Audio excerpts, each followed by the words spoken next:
بسم الله الرحمن الرحيم الحمد لله رب العالمين والصلاة والسلام على نبينا Muhammad wa ala alihi wa sahbihi ajma'in.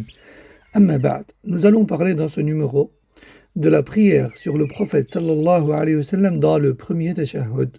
La prière sur le prophète sallallahu alayhi wa sallam dans le premier tashahhud s'il y en a deux.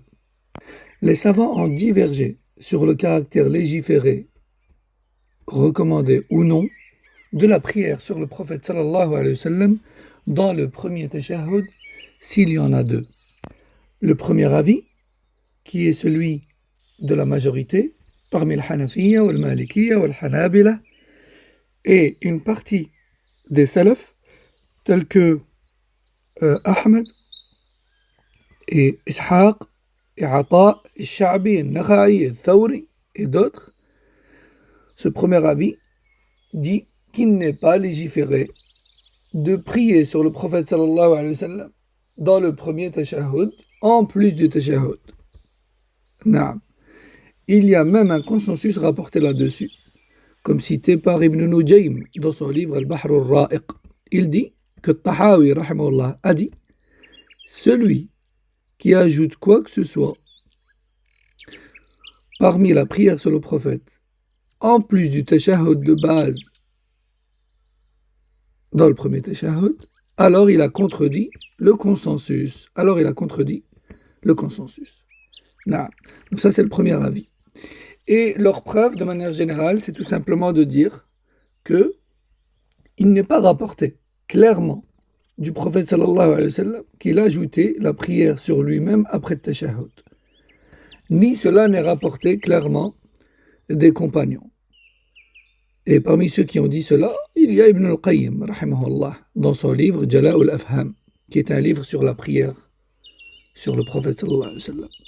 Également, ils disent, si cela avait été légiféré, alors d'autres invocations auraient été légiférées, parce que c'est une invocation comme une autre.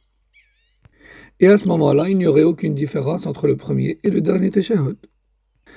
Également, il faut savoir que le premier tashahhud a pour but d'être allégé.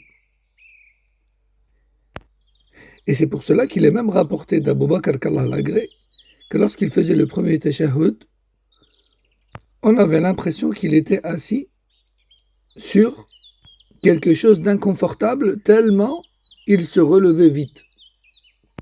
Donc ceci est le premier avis, qui dit que prier sur le prophète sallallahu alayhi wa sallam, en plus du tashahhud de base, dans le premier tashahhud, s'il y en a deux, n'est pas légiféré.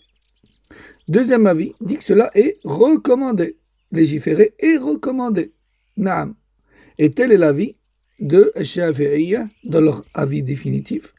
Et c'était également l'avis d'Ibn Hubayra, ainsi que l'Ajurri, ainsi qu'Ibn Hazm, et à notre époque, Cheikh Ben Baz, rahimahullah ta'ala. Et leur preuve, de manière résumée, c'est que dès lors où le prophète sallallahu alayhi wa sallam est cité dans le tashahhud, alors il convient de prier sur lui par la même occasion. À présent, clôturons ce nouveau numéro par le volume de la voix dans le tashahhud. Le volume de la voix dans le tashahhud. La sunna, c'est de baisser la voix dans le tashahhud et non pas de l'élever.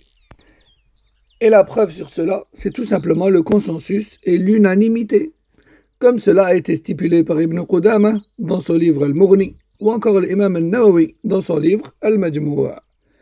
Donc voici, concernant la prière sur le prophète sallallahu alayhi wa sallam après le premier tashahhud, ainsi que le volume de la voix dans le tashahhud. Wallahu a'lam, wa sallallahu sallam ala nabiyyina Muhammad wa ala alihi wa sahbihi. Assalamu alaikum wa rahmatullahi wa barakatuh.